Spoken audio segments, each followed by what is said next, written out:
Tervist! Selles videos saad sa teada, kuidas lisada enda loodud videosse 3D mudeleid. Ava Blender ja tee ühes aknas lahti Movie Clip Editor. Lisa siia fail, kuhu sa tahad lisada 3D mudel. Kui fail on avatud, siis tuleb valida, milliste kaadrite vahel hakkab toimuma siis render. Mida sa tahad muuta? Mina näiteks kõigepealt tuleb vaadata, kui pikk see film üldse on.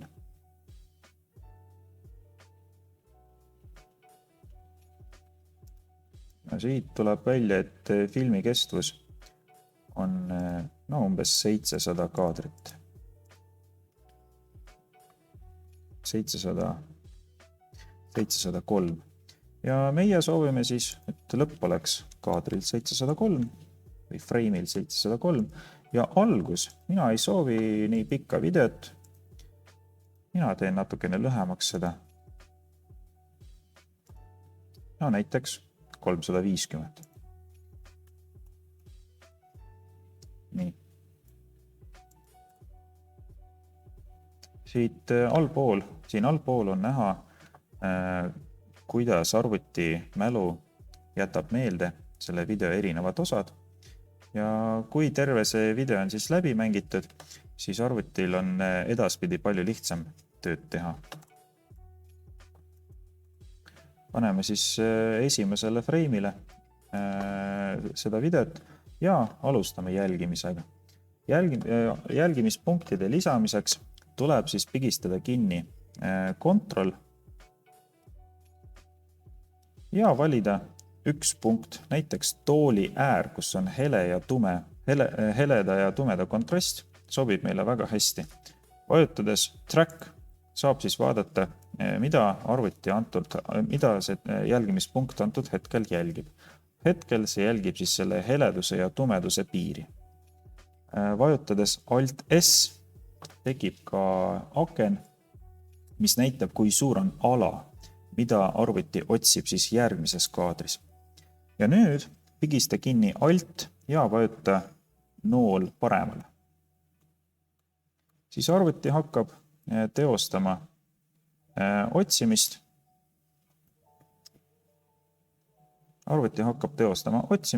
Ja mõnedel hetkedel see keha ese võib arvuti vaate piirist ära kaduda. Selle jaoks tuleb teha üks klikk sellele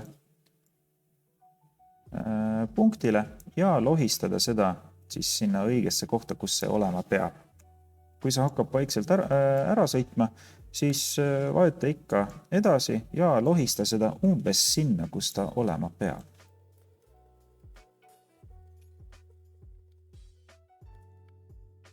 Ja kui arvuti jälle näeb seda punkti, siis jälle pigista Alt ja nool paremale. Nii, olemas. Üks punkt on meil täiesti läbi tehtud. Mida rohkem selliseid punkte sa valid, seda kvaliteetsem motion tracking tuleb. Valime veel siis umbes 10 punkti.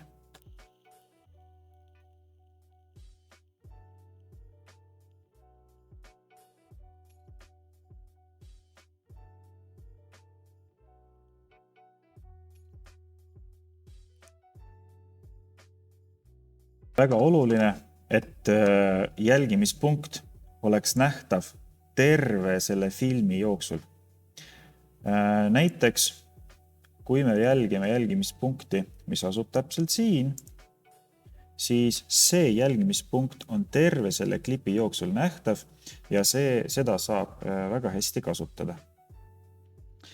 Näiteks ühte jälgimispunkti ei ole mõnes klipi osas näha. Siin klipi osas kaob see täiesti ära.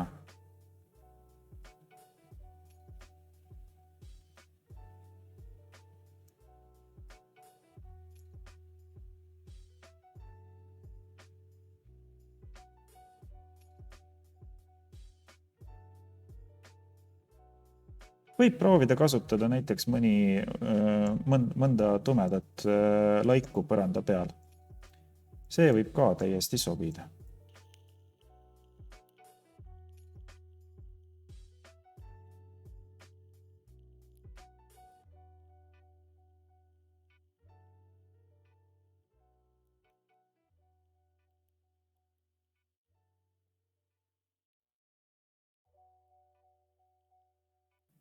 Nii, mina sain umbes 12 jälgimispunkti ja nüüd on vaja vajutada nuppu Solve. Valida siis frame'id, mille vahel toimub analüüs. Meie puhul on see frame 350 kuni 703. Ja tuleb vajutada Solve Camera Motion. Nii, meie saime siis solve errori 1,12 pikslit, mis on üpris suur. Solve error peaks olema väiksem kui 1. Võib proovida valida siin natukene abivahendeid, mis on focal length, optical center ja radial distortion. Proovime, vajutame focal length. Saime juba väiksema.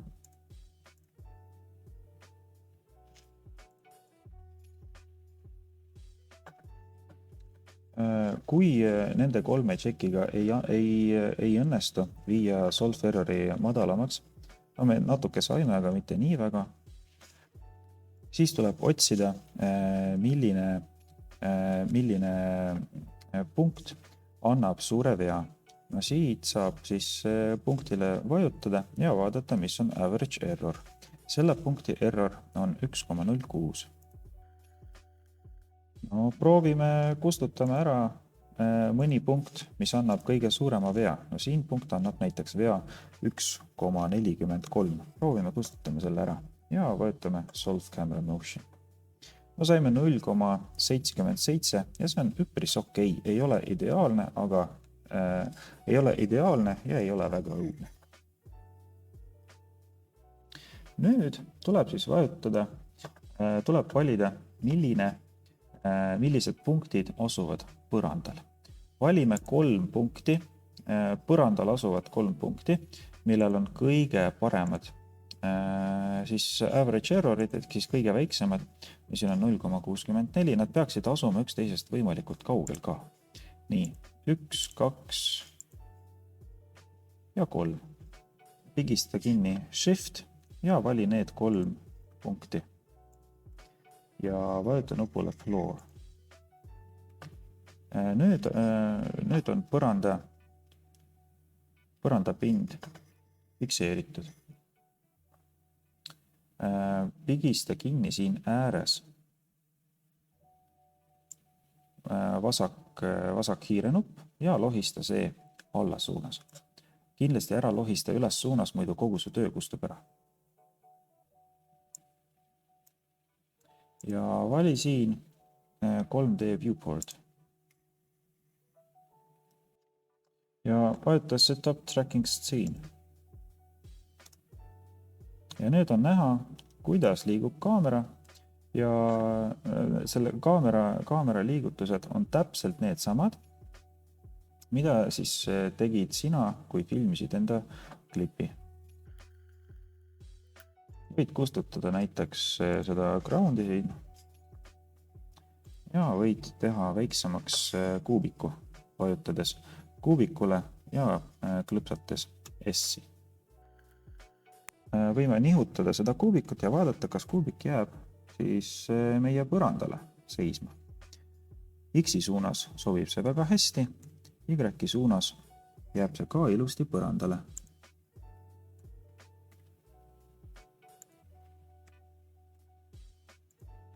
Tuleb lisada valgustus.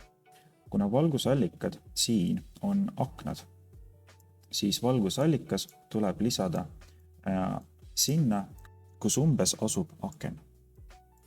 Kui sa tahad näha, kuidas sinu stseeni valgustus välja näeb, siis Viewport Shading menüüst vali Display Render Preview. Ja hetkel ei ole näha, et meie siis film on siis tagaplaanil. Selleks, et film oleks tagaplaanil, vajuta Set as Background siin üleval ja mine siis Render Properties ja Film menüüst vajuta Transparent.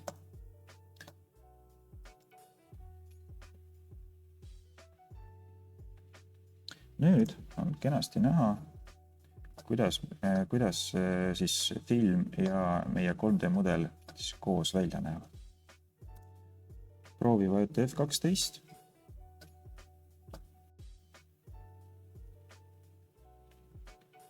Meie 3D mudel tuleb siis kenasti meie filmi sisse.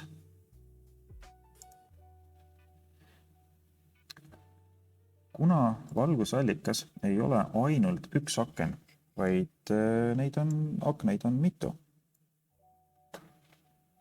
siis kõigepealt valgusallikas peab asetama täpselt nii, et see oleks enam-vähem aknaga alati samas kohas. Samuti tuleb lisada veel üks samasugune valgusallikas, klõpsates valgusallikale ja vajutades Ctrl-C ja Ctrl-V, tekitades veel ühe. Vajuta G ning lohista mööda ühte telge valgusallikas siis teise akna juurde. Hetkel tundub, et see valgusallikas on liiga ere. Vali üks valgusallikas ja mine valgusallika menüüsse ning vähenda selle võimsust. Näiteks poole võrra.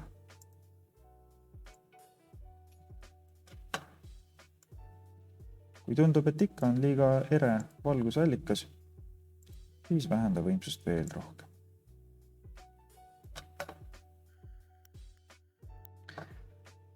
Nii, kuna hetkel ei ole näha, et kuubikul teisele poolele jõuab valgus, ka see valgus, mis on klassi seintelt peegeldunud, siis on mõistlik lisada veel üks valgusallikas.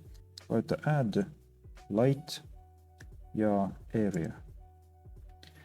Ning vii see helenduv pind natuke kõrgemale ja vii see näiteks kuskil enam-vähem selle kuubiku lähedusse. Siin on näiteks näha, et ühes video osas on laud, mis segab meie vaatepilti. Selle jaoks kõige lihtsam oleks lihtsalt valida see videolõik, kus laud meid ei sega. Näiteks frame 400, minu puhul siis frame 480, frame 469. Ja kuni lõpuni välja.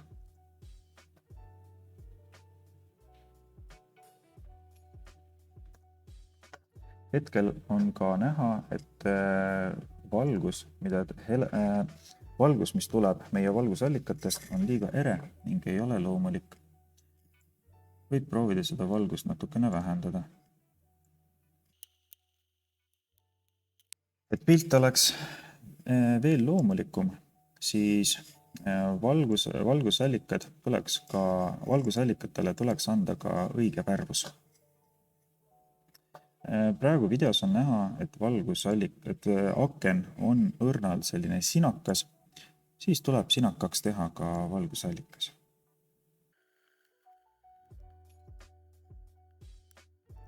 Samuti tuleks minna siis World Properties ja valida värv, mis on meie keskmine varjutoon. Sellega võib ka siis proovida mängida. Kui kõik tundub enam-vähem okei, siis proovi lisa selle kuubiku asemel mõni sinu enda loodud 3D mudel. Vajuta File, vajuta Import ja vali siis STL fail, mis sul on olemas. No, minu STL fail on liiga suur, nii et mina vajutan S-tähte ja vähendan seda.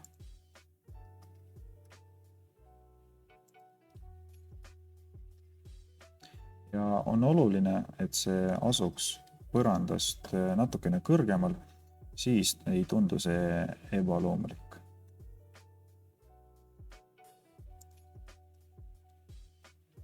Kuubiku nüüd võib. Keha nüüd peab asetama täpselt samasse asukohta, mis kuubik. Ja kuubiku võib ära kustutada. Kuna ikkagi need varjud, mis tekivad, tunduvad liiga tumedad, siis võib proovida teha selle maailma varjusid natukene heledamaks.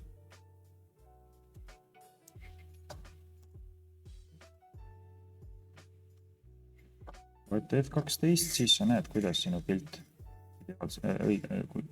siis hakkab välja nägema. No, tundub okei. Et mudelil kaduksid ära siis needsamad kolmnurgad. Siis klõpsa mudelile ja vajuta Shade Smooth. Siis mudel on natukene ilus. Nüüd tundub, et kõik on tehtud. Nüüd mine Output Properties menüüsse. Vali kaust, kuhu sa tahad, et sinu video salvestuks. Mina valin näiteks desktop. Accept. Ja vali ka formaat, milles sa seda salvestad. Hetkel on näidatud, et see klipp salvestab siis eraldi piltidena, PNG piltidena. Meie tahame, et see salvestuks näiteks JPG formaadis, AVI. Kvaliteediks võtame näiteks 70%.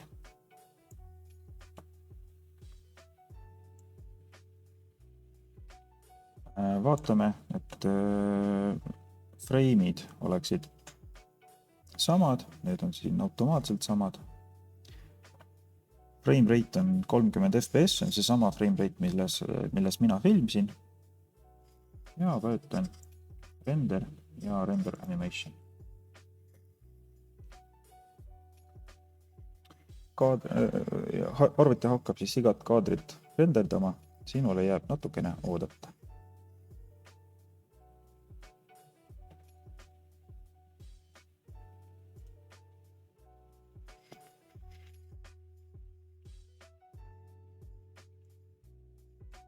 Kui render on valmis, siis ava saadud video ja ongi ülesanne tehtud.